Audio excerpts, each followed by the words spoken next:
Welcome back, Mimi. Thank you for having me. So good to have you here. So good to see you. What have you been up to? Tell me. Oh, well, it's been a busy start to the year already. I mean, I can't believe since we last met, we've now started a new year. We're in a whole fresh time. I'm back in Dubai. I'm actually in Dubai 3 times in the next 3 weeks. Oh, that's amazing. Yeah, I think everything's very busy before Ramadan and before everything picks up. So yes, it's been busy and I feel that empathy is rising. So that's incredible. I do feel that it is. You do? So empathy at work. Yes. That's sort of the mission. That's what you've been talking about for the last 5 years, I want to say. Yep. You started with the book Softening the Edge. I did. And you now have your current book. I just finished my third. Have you just? Yes. Oh, wow. Okay, I need to update my memos. But the last thing we spoke about was the release of Empathy at Work, which is now out as well as of the end of last year. It came out in India in October. That's incredible. And that one's just in India. So I really felt a desire to write something in India, for India, published from Mumbai. So that's just a part of my soul for India.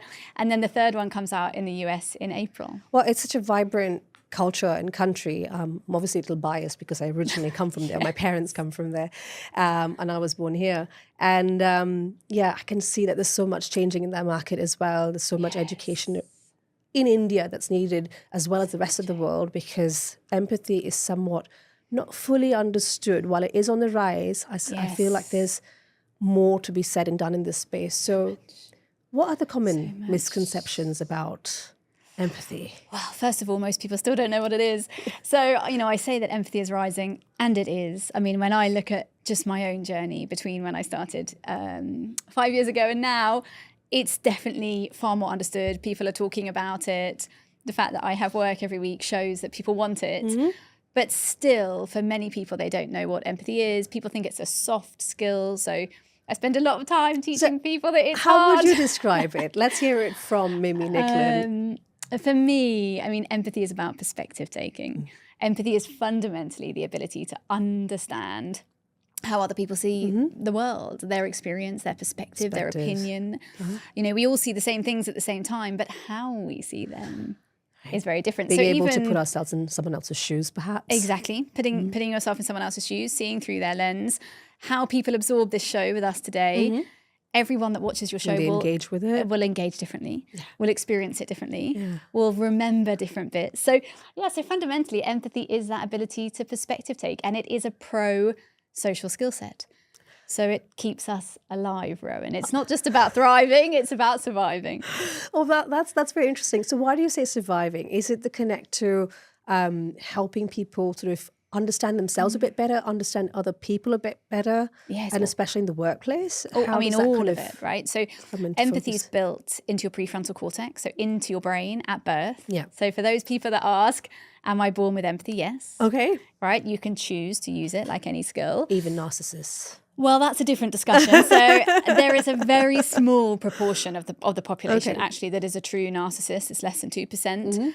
And narcissists do have challenges with using empathy. But the reality is it's a tiny percentage of our world population. So for the majority of people, for babies, we are born with the ability to empathize. It's built into the brain because we are a pro-social species. We need each other to survive. So kind of programmed that way, the neural corrections in our way. Belonging, connection, just the way that societies grow and thrive is built around us doing it together, right? We thrive when we're connected, and all of the data shows that. So we know actually for chronically lonely people, they statistically die 8 years earlier. So we literally die. We die when we are not connected. We can't heal. We have higher propensity in certain sicknesses. We can recover less fully.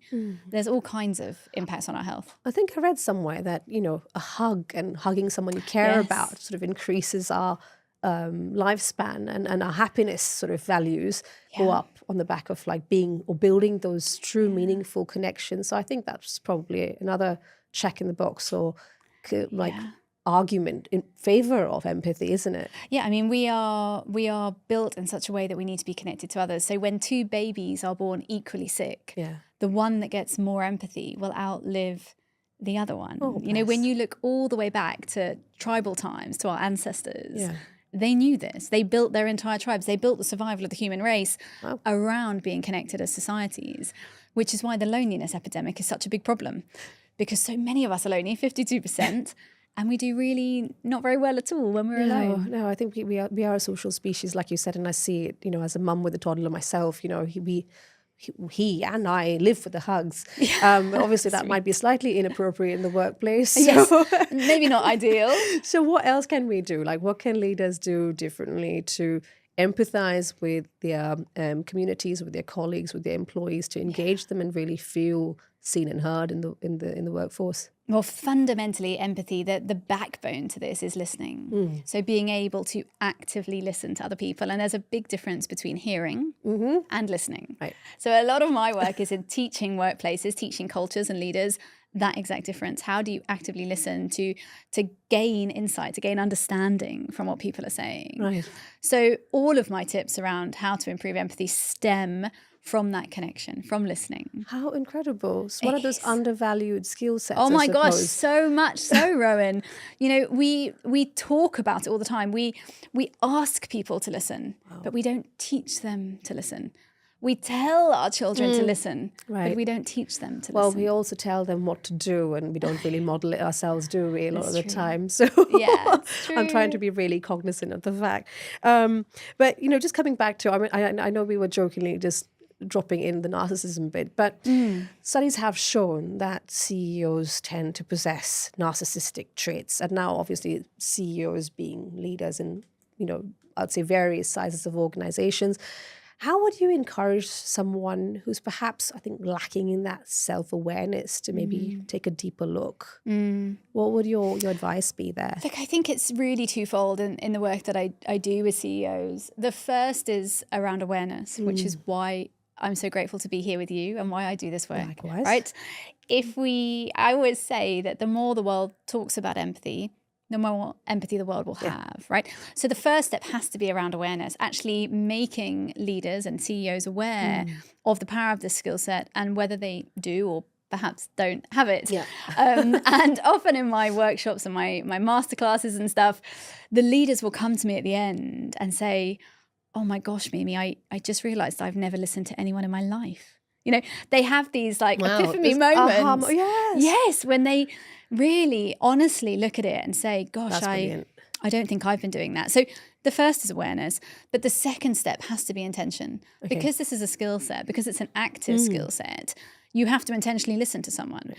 It's very easy to sit in a meeting and let your brain go elsewhere. Have I done that? Is the list done? Did I tell the CEO? Does HR know? Is the process? What about the suppliers? All of those things going on in your brain. You might be hearing what's going on in the room, but you're not listening. So intention is a really important part. And there are lots of ways people can build their intention, I suppose eye contact, also, all those things. Yeah, and with social media and obviously being so hyper-connected in the world, there's so many distractions around us as well. So I suppose in their defense, or in most people's defense, not condoning, but I think we tend to get distracted because there's just so much content. Yes. And it's how do we get focused? How do we actually even be or become more present? Yeah, I think is becoming one of those challenges in today's workforce and just generally in the world. So let's just take it back a little bit. Let's rewind. Tell me a little bit about what triggered you to talk about empathy. What got you started on the first book? Yeah, gosh. I mean, it was here in Dubai. So my journey is so intricately linked with this amazing city. But I moved here in 2018 and Dubai was a very different city, right? Pre-COVID. I think Dubai is one of the only places in the world that COVID just excelled. Yeah. It moved it forward in so many ways. Yeah. Obviously not to take away from the trauma of the time, but coming out of that trauma, the city has boomed. It's how they've handled it. It's how they handled it. Exactly, that kind of resilience as a city, which I think they've always had. But I came before COVID and I took over a business at the time, and the business was not, let's say, in the shape that I hoped it would have been when I arrived.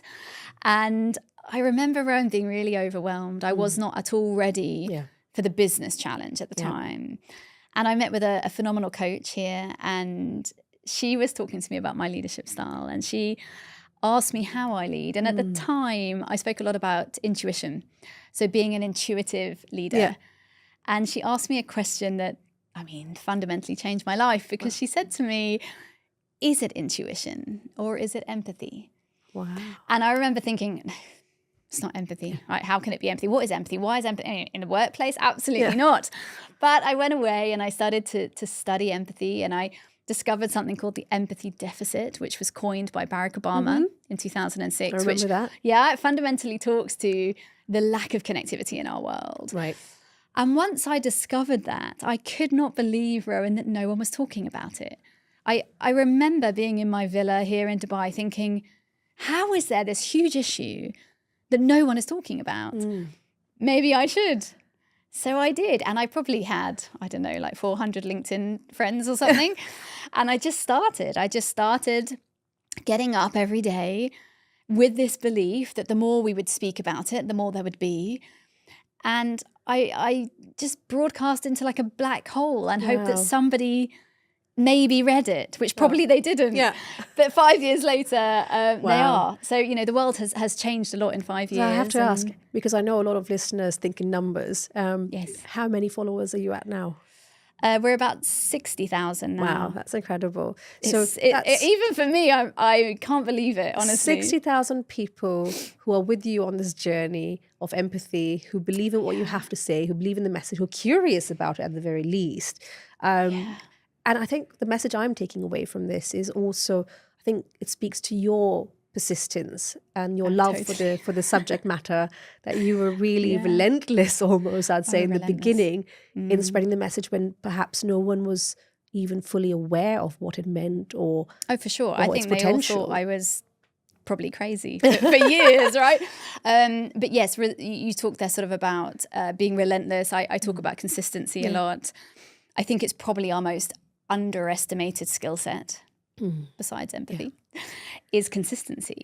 Just getting up every day, especially as entrepreneurs, the city is full of them, and just carrying on, and how hard that is, Rowan. I think so many people leave the corporate world perhaps not quite understanding how much you need that tenacity, that resilience to get up and do it every day. And then just celebrating each of the really small moments. Because, of course, you don't go from 400 to 60,000. Not overnight. Even if Insta makes it look so, right? So, last week on LinkedIn, we reached 140,000 in a week. That's incredible. It is incredible because you just think that was never there, and it's not about me at all. It's about awareness. It's about the fact that now people see empathy and don't run away. I was going to say, because I don't think you're qualifying the success on the basis of numbers anyway. It was simply my curiosity, but it's really the pride in the message. That's what I'm getting from you. You're taking pride in the message. And I suppose what many people put it down to is purpose. And I know a lot of people, especially people that I'm speaking with as well, clients who are curious about finding their purpose. So many. And, when I speak with someone like yourself, who's found her passion clearly, and you've put it in writing, you've put it into a book, you're out there, you're speaking on stages, you're here with me on this podcast, Mimi. What advice would you share with someone who's seeking their purpose? Well, it's interesting you asked me this week because I've thought about it a lot in the last 2 weeks. There's a couple of things, the universe working. I have a couple of thoughts on that. I mean, the first is that social media tells all of us that we need to find our purpose, and I actually think it's putting a huge amount of pressure on us. And I think sometimes we're already living in our purpose, but we don't know it. So one of the things I really believe is that the first step to finding your purpose is to self-reflect on what you already have. Because maybe you're already living it. It doesn't have to be, world fame or global stages or solving, world peace. Yeah. It could be being a phenomenally effective HR manager and impacting the lives of the people at work. It could be being a mum. Yeah. It could be working in the community. I mean, there's so many things that maybe you're already doing it. So even though the world tells us that we need to find this big, sparkly thing, maybe it's already here. So that's the first thing I would say. There's some gratefulness to it as well. Yes, like just being in the present and knowing that often what you're doing is purposeful. And it's not always, the world might tell you to look for something else, but maybe you already have it. So that would be the first thing I would say. It's a great starting point. And the second thing I would say is that often, and for me, certainly this was the case, if you are open enough, your purpose will find you.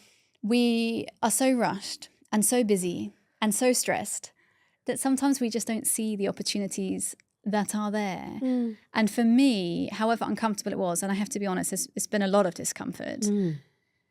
I didn't know that this would become my purpose. Wow. I wasn't looking for it, for sure. I was in the corporate world. I was very happy. Yeah. And it wasn't until maybe 4 years in, so quite recently, that I suddenly realised, I think I was always meant to do this. Wow. Can I ask, what you mentioned just now, you were really happy at the corporate world. Were you happy? Were there moments where you doubted? Were there moments where you just felt like, is there something else? Could there have been something else? I'm curious. No, not before I did this. Oh, right. Okay. Interestingly. But I think also it was a different time. When I started to do this work, as I said, we hadn't gone into COVID yet and the world hadn't changed. Right. So no, I don't think I ever doubted that I was meant to do that. I loved working. I always wanted to work. I always wanted a career. I was in advertising for many of those years. I loved it. I love creativity. I love storytelling. I was good at it. Yeah. Yes, it was stressful. And yes, there's all kinds of, drama and Deadlines politics. and dramas. That's But typical no, nature I of the never beast. doubted that I was in the right place. I never, ever for 1 minute thought about being an entrepreneur ever. Wow. This was not my dream. It was not conscious. Okay. It became me rather than the other way around. But I do think that demands a lot of openness. You have to be very open. And honestly, I think you have to be quite brave. Willing to try. Yes. I said on my LinkedIn that courage and curiosity are a couple of the themes that I will be pursuing this year, because I do find that so often, perfection is kind of like just, the guise for procrastination. And we're really kind of just, hanging on to, I'm going to wait for this perfect time. I'm going to wait for this to happen. I'm going to wait for, this sort of epiphany before I can take that next step. And really, sometimes just through trial and error, just by putting ourselves out there and doing, we discover a new part of ourselves and some new skill sets even that could lead us to that path of purpose, or lead us to purpose, finding our purpose. I think so. And I think you mentioned there sort of perfection. I don't think we should ever strive for that. I think we should strive for progress. Because on this entrepreneurial journey particularly, right, you have to just progress every day. And as long as you feel every day there is some progress, and it can be almost invisible, which is why I talk about that presence, that intentionality, which I know is trending, but I really mean it. Be intentional about what happened today.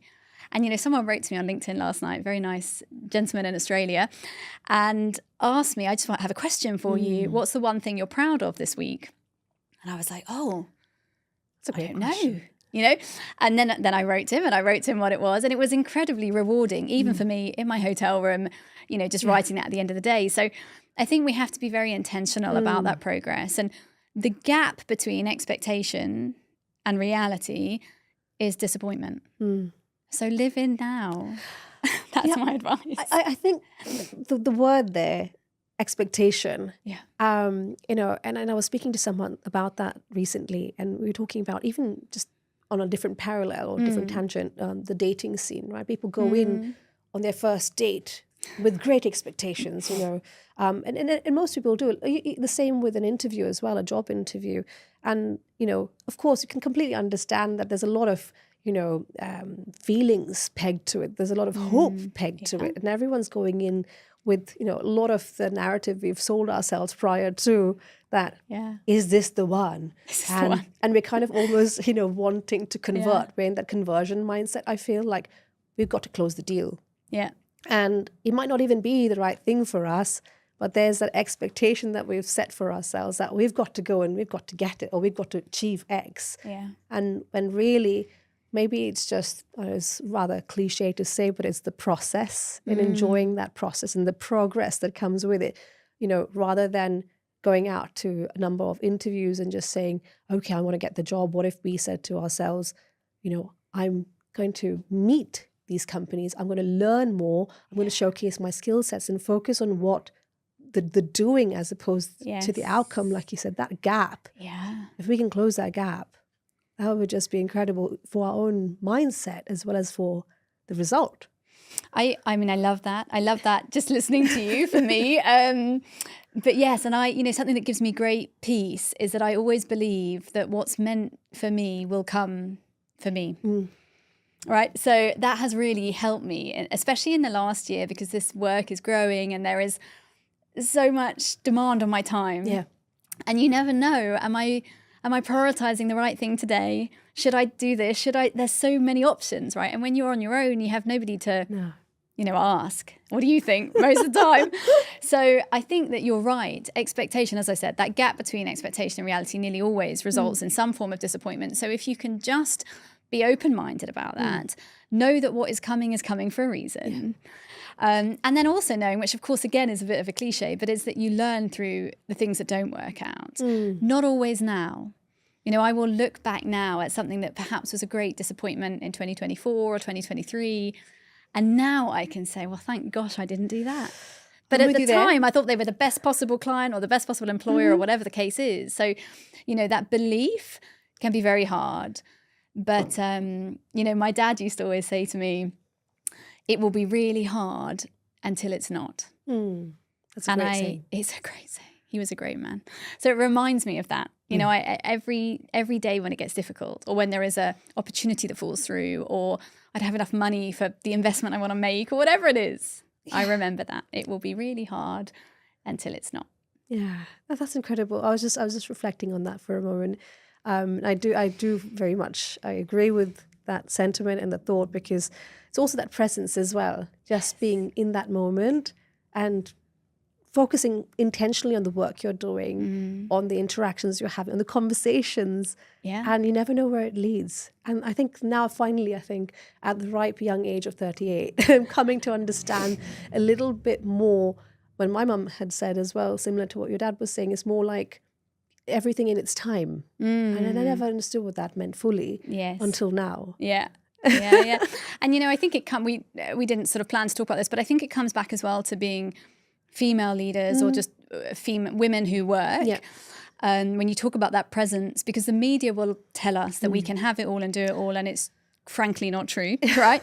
I believe that you make a series of choices. So right now, I'm here with you. I chose to spend this time with you, and therefore I'm not with my daughter, right? Same with your little boy. You are here with me and not with him. So right now we are mums outside of our children. That is a choice. It's an intentional choice. And I think making peace, as you were saying there, with just how you use your time, with what decisions you make, and then owning them. They won't always be right. If my little girl or your little boy is sick in this hour, we will feel terrible. Because we were doing a podcast when our children were sick. But we made the best decision at the time that we committed to the decision. With the information we had. With the information we had and the context we were in. And as women, we live in guilt for that. We can't help it. We're constantly, we're constantly worrying about, am I charging the right amount? Am I doing the right thing? Am I in the right place? Should I be in Dubai? Should I have gone to Paris? Should I have stayed at home? All the One what million ifs. what ifs, right? But I try, again, to really just know that what's meant for me will come for me. Don't worry about it. Make the right decision you have right now, and then put everything you have into that moment. Yeah, I agree with you there, Mimi. And I think, a lot of women listening to this right now can probably relate to what you're saying. I mean, I know I certainly can. Life is a series of choices. It really is. And some of them are harder to make than others. And there's always got to be, I think, the expectation that we can have this perfect life is a bit of a stretch. And I was recently listening to something and someone who'd said that, you've got to make certain compromises. There will be certain things. And I think to think that we can escape any sort of compromise is actually impossible. Unrealistic. Not even just unrealistic, impossible. Life is a series of compromises, right? And we have to balance them. So it's finding that, we can't benchmark ourselves against someone who's perhaps a bodybuilder and say, I'd like to have a body like that, and also be a CEO, and also, be an ever-present mom. It's not all going to happen at once. No. But what we might find, and I like to do this with some of my clients, the coaching wheel, the wheel of life. Yes. And you get almost this full picture on the kind of areas that you might be willing to take a little bit of a step back, and where can you adjust that. Okay, this is a level where I'm happy, that I'm happy at right now.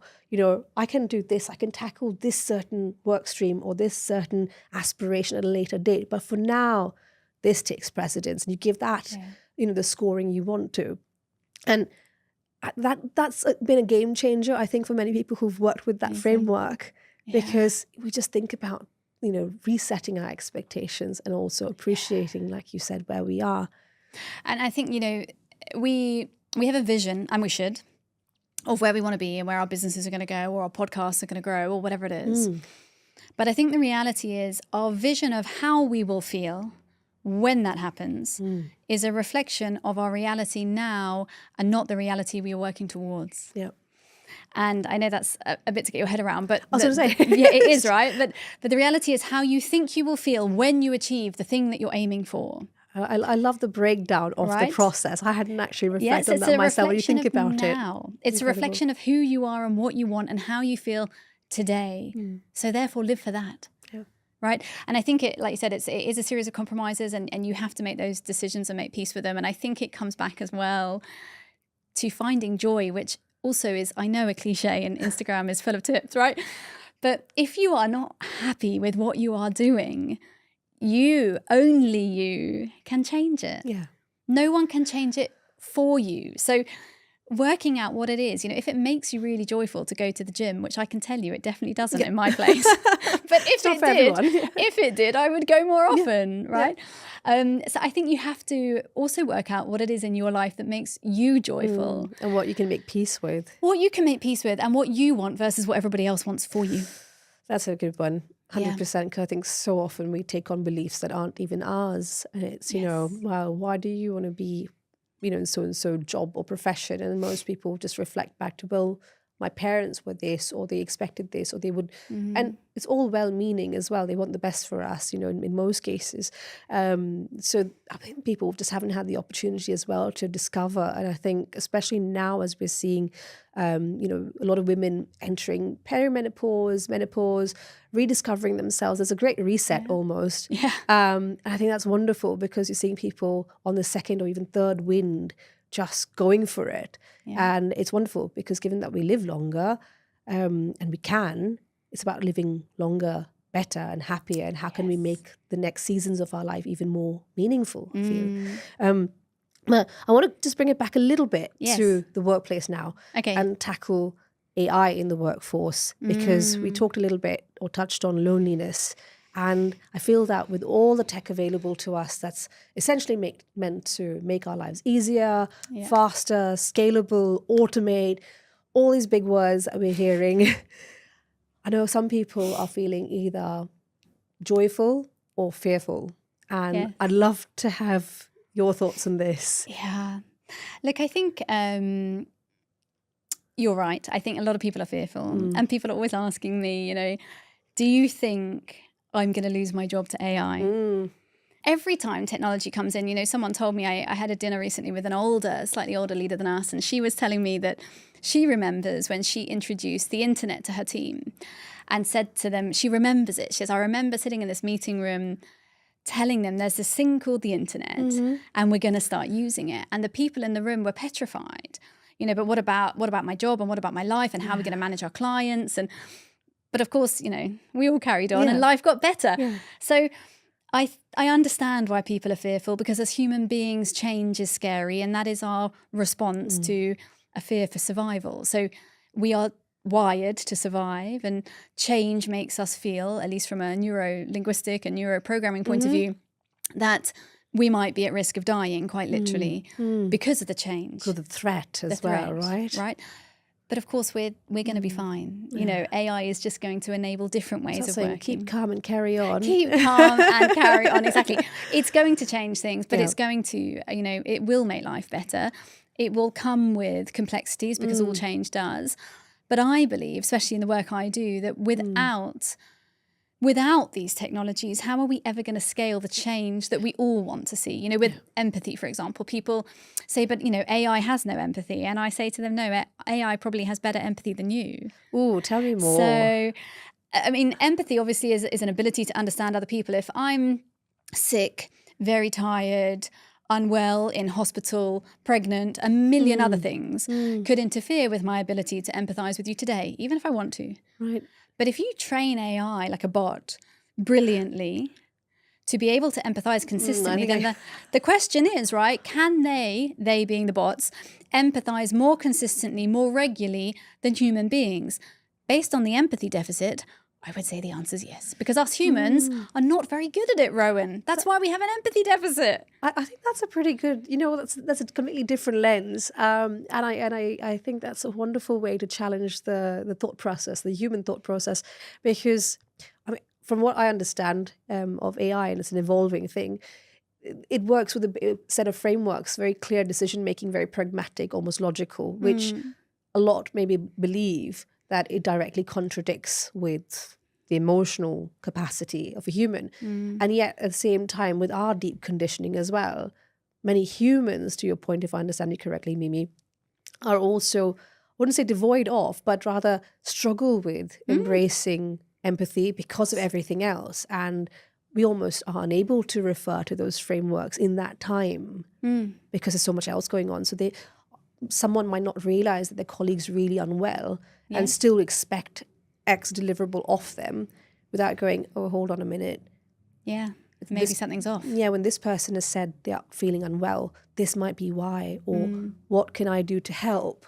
Because they're so caught up with having to meet said deliverable or deliver to certain timescales. Did I understand your concept correctly, Mimi? Yes, you absolutely did. And I think, earlier in a different way, we were talking about the gap between expectation and reality. Often we have an expectation for empathy from somebody and we don't get it, and it's extremely disappointing. So, for example, a female might go home tonight from work having had a really terrible day and just really want their husband to hear them and just listen to them about their day. And when they get home and they try to do that, the husband in this case is, tired, stressed, angry, thinking about his boss, and is not listening. And what happens is that becomes an argument. You are not listening to me. I am listening to you, but all those things happen, right? So there is a huge disappointment, expectation, reality, disappointment. She feels unheard. He then feels unheard because she's reflecting to him. Yeah. And actually, for the sake of debate, if she sat down with her cup of tea and asked her ChatGPT or her Genie or whoever she's using on her AI platform, this is how I'm feeling, what do you think about it? Arguably, on call, on demand, she will get the listening she's looking for without that interruption, without that risk of somebody else letting her down. So it's not just employees who have to worry about their jobs now, it's the spouses too. There we go. I'm gonna cut it through all of it. But again, talking about this. I take your point, Mimi. Yeah, right. So a few weeks ago, I had a similar case. I was having a very similar conversation. So my friend at lunch took out her phone and asked her Genie, and she said to her Genie on her phone, hey, I'm feeling very sad today. I'm feeling very lackluster. Yeah. What's your advice? And this AI came back with the most phenomenal answer. And it was amazing how it was able to pull from so many parts of her life. I mean, she was quite astounded, to reassure her and to say, actually, Mimi, you've done this, you're doing this, you recently appeared on Rowen's podcast, you had a phenomenal trip to Dubai, look at everything you're achieving. She was, wow, Mimi, I don't need to ask anybody ever again. Wow. So is it going to replace us? No, but is there a role for that consistent capacity to feedback, to listen, to just redirect when humans are not that consistent? Yeah. I'm not saying it should replace us, but I am saying that it can revolutionize how we engage. Well, I would agree there. And I think especially given that tech is evolving so rapidly as well, it's not far off that it will start to develop a degree of emotional intelligence, although it remains to be seen how much. Yes. And I think a lot of us do think at times or contemplate, well, I wish so-and-so would have a little more emotional intelligence. And I think people can be a little bit more resistant almost to the change than the bot is. Yeah, and Rowen, today as we sit here, and this is an awful statistic, but 330 million people don't have a single friend. So if those 330 million people who have no friend, who are lonely and alone, which are different things, can at home this evening open their phone and get some advice, get some companionship, get some content from someone, albeit a machine, versus no one, you can argue that that's something is better than nothing. And, there's value, and exactly, that's the word. In a really vulnerable state, assuming all things equal and ethical, that might be a reliable or perhaps even the only source. And of course, people can argue with me and say, but human is better and real life, of course it is. But in a void when that is not available, and not all of us have that advantage.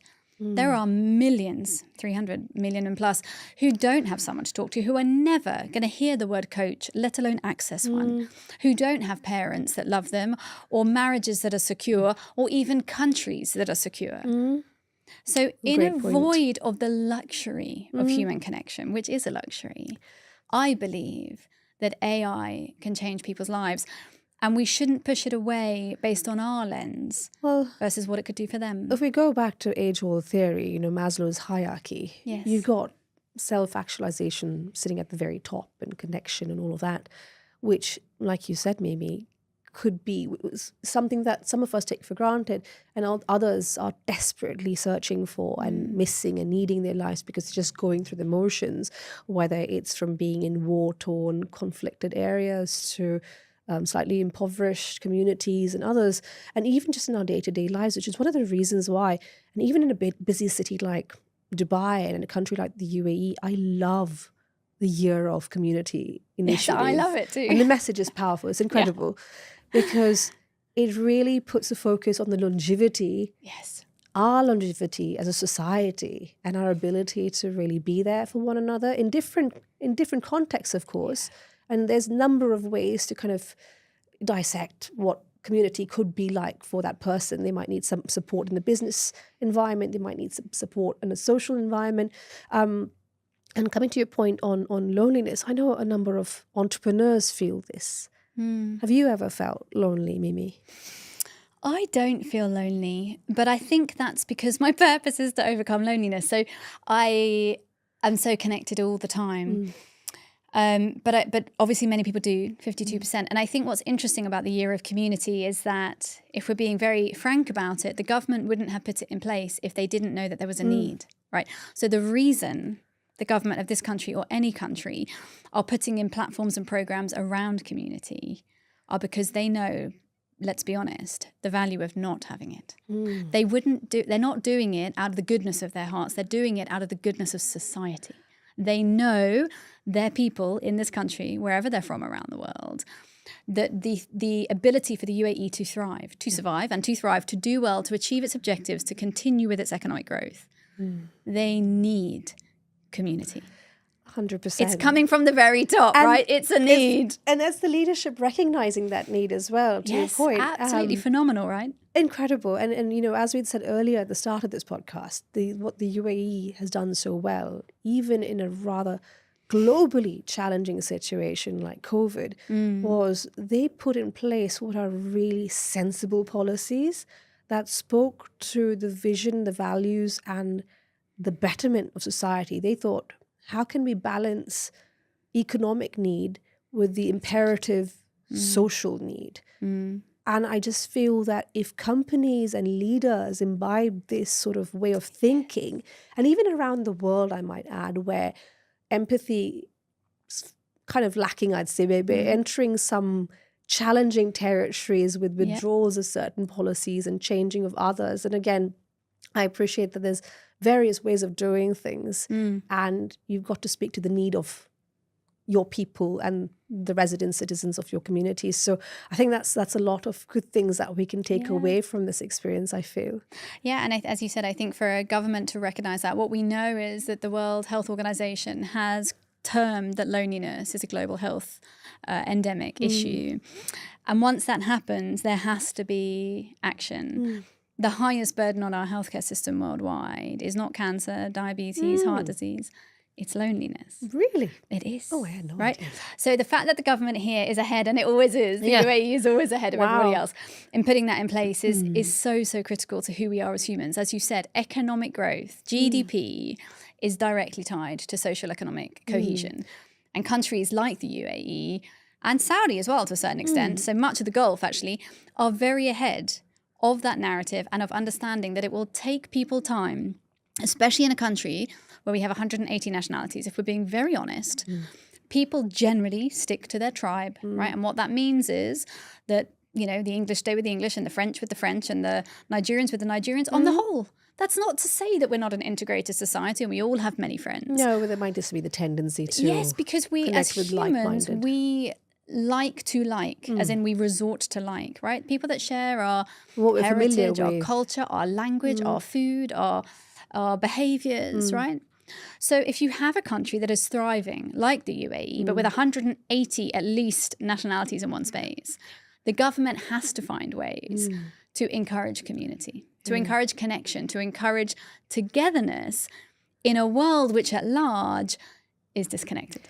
Which is wonderful, because it's an incredible way to tie in a progressive outlook with what is also rather traditional to the region and a cultural thing, I would say. Because again, there's different ways of doing things, of course, and the region does embrace hospitality. It's a very warm, hospitable environment, and that sort of comes across in the interactions I've had with Emirati people as well. But I think because we're coming to a close on time, I can't believe it already. I wanted to have some sort of final thoughts and really maybe some good examples from you of where you've seen empathy in practice that's really resonated with you. I probably going to answer it slightly differently, but I think where I see let me reframe that. I was going to say the best example, so I'm not sure it's the best, but the most consistent or sustained examples, that kind of exemplification of empathy in society, is in everyday action. So one of the things that I'm super passionate to teach people about, which is so simple and it's amazing you need to teach it, is to use people's names, right? And if you watch back in this show alone, I will have said your name a fair few times, right? To make sure that there's connection between us, which of course there is. I think that is where the gap is, and it's where we can make the most consistent shift. So using people's names, making eye contact, moving in life in a way that isn't, hi, how are you? I'm fine, thanks. How are you? That is not an engagement, right? That is not a connection. No.